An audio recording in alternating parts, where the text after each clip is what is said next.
Hey guys, Alex from 7th Hour Films back again with Vinland Saga. Last time around we had the Cursed Head. So the boys have finally finished clearing the forest and they're going to be getting all the seeds in for the next harvest. And Ketil has basically said, like, hey, once you get those seeds in the ground, you two are free. You're done. I'm going to let you out early. Let you out of class early, so... but he does have to head off to, was it Jelling? Because he's going to meet with King Harold. However, King Harold is bedridden, and don't worry, he's visited by his loving, trustworthy, totally not a poisoner brother, Canute. So yeah, we got some backstory on Canute and Harold, and how Harold was honestly a really cool guy and a good person, and everything was fine. But Canute has to take him out so that he can be the one true king of Denmark and England, so... yeah, and it is affecting Canute. He's starting to see his father's decapitated head talking to him. That's always a good sign. And, yeah, things are getting darker and darker and darker and darker for Canute, so... yeah, that's pretty much where we left off. Like always, the reaction is down in the description and in the pinned comment for your viewing pleasure, so let's go ahead and jump right into this episode of Vinland Saga. Here we go.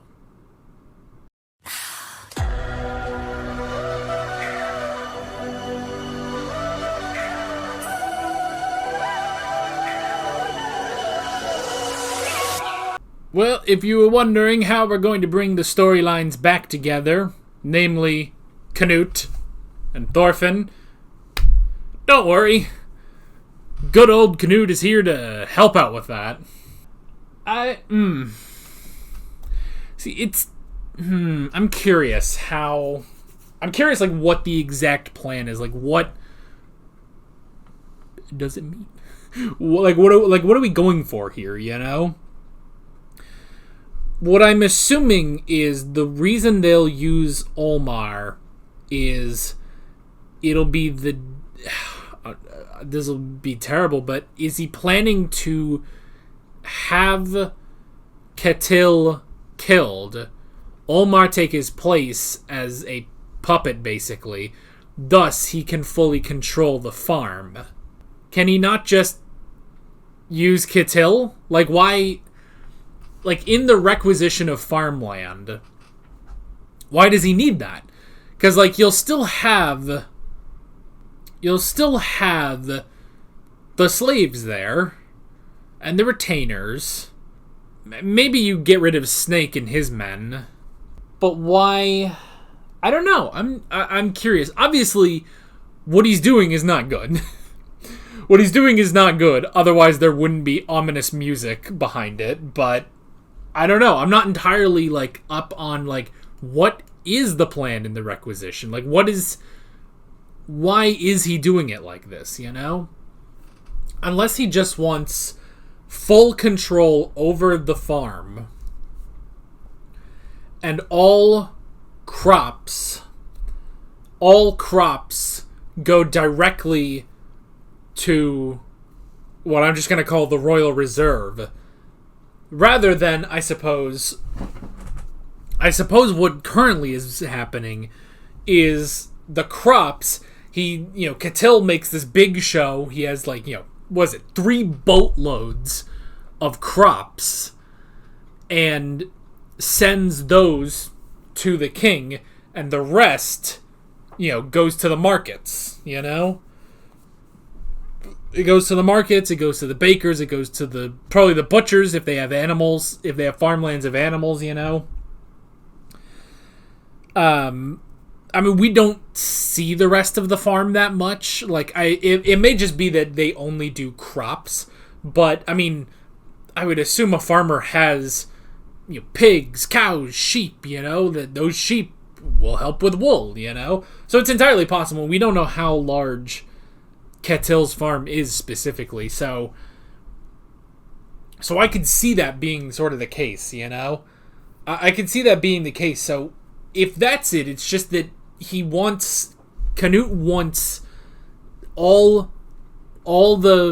everything that is produced on this farm specifically to pass through the crown I suppose before it passes to the citizens.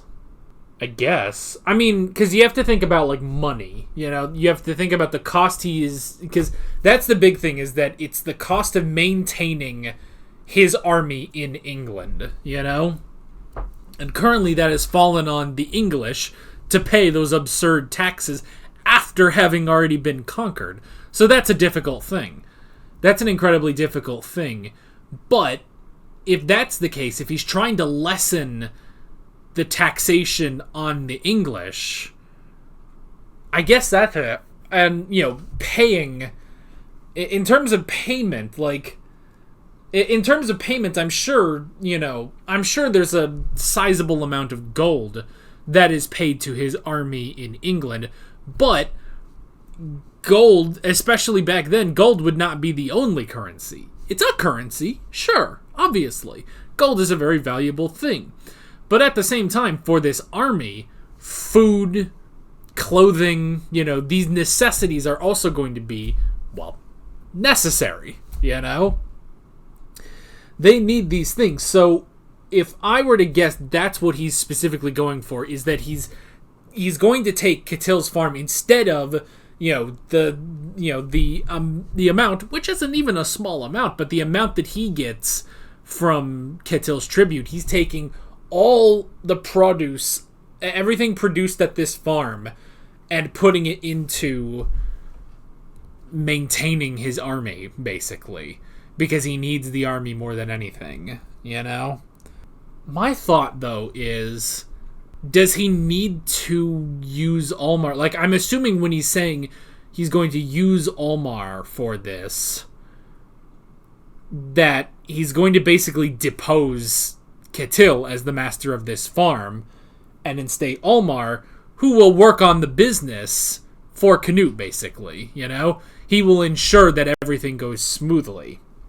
But at that point, I mean, you can get a good sense of Ketil, though. Like, I think Ketil would just accept that, you know? I think Ketil would just accept that, but I guess, you know, you can't really, like, have a doubt about that, you know? Ketil is an older man, middle-aged at least.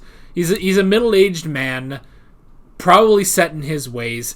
It's entirely possible that Canute has heard, you know, the stories of the Iron Fist, you know? So maybe he just doesn't have the correct impression of Ketil, you know? And because of that, he's thinking, all right, there's this, you know, middle-aged bastard, you know, this strong Iron Fist. I can't, you know, trust that guy to give me everything that he creates, you know, to basically cut the revenue stream that he already uses and instead give everything to me, you know? Because while Canute is king, he is starting to prove himself among the Nords, even still, like that, you know, someone could oppose him, you know? I mean, for the same reason that he had to get rid of Harold, even, you know? Had to get rid of Harold. You know, maybe we'll put an asterisk next to that. Because that's the thing is, you know, in his mind, he's thinking he needs to root out any form of opposition. Harold probably wouldn't have been any opposition to him. They could have ruled peacefully. But if he's going to do this, he cannot have even a remote chance of opposition. That means his brother. That means, you know, Ketil running this farm. He looks at Almar and says, there is an impressionable young man who wants to, he wants to do his duty for king and country. I can do that, you know? I can do that in a way where he feels his pride is untested, you know, but he doesn't have to go into battle. So, I guess that's it. I guess I figured it out. Maybe. I think I figured it out. Well, this was just... Well, I was going to say this was an episode without Thorfinn. I guess technically not. In a cosmic sort of way, no. That's an interesting thing. That's an interesting thing that Leif found a young man who was a slave with blonde hair named Thorfinn, and he got this guy who is all of those things, but not our Thorfinn, not the son of Thor's. So that's an interesting thing. But here, he finally... Oh, he's so close to finding his Thorfinn again. You know?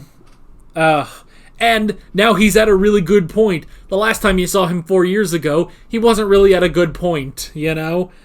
But now, like, if Leif showed up and was like, dude, I'm taking you to Iceland, you know? I'm taking you to Iceland to find your mother and your sister. Thorfinn would be like, okay, let's go do that, you know? Hell, maybe he'd probably be like, can I bring Einar, you know? Can I bring my new buddy? Yeah, so that was interesting. Canute also training. I like how, you know, he puts up a very formidable fight, but I like that it's like, you know, the way that he wins is by messing with his opponent, because that perfectly makes sense for a man who poisons his enemies, you know? He's been poisoning his enemies. He's not meeting them in true open combat. And, you know, the way he won that fight, that is not something that Thorkel would approve of, you know? But he distracted him, you know? It's like, oh, even if that wasn't actually what the guy, I don't even remember his name, but what the guy was, you know, actually doing, he's like, oh, yes, surely you have noticed that the princess is out here. Oh, no wonder your attacks have gotten more aggressive. He's like, no, that's not what I was doing. He's like, no, it makes sense, you know. Though I think she's in a deeper conversation with the man next to her, excuse me.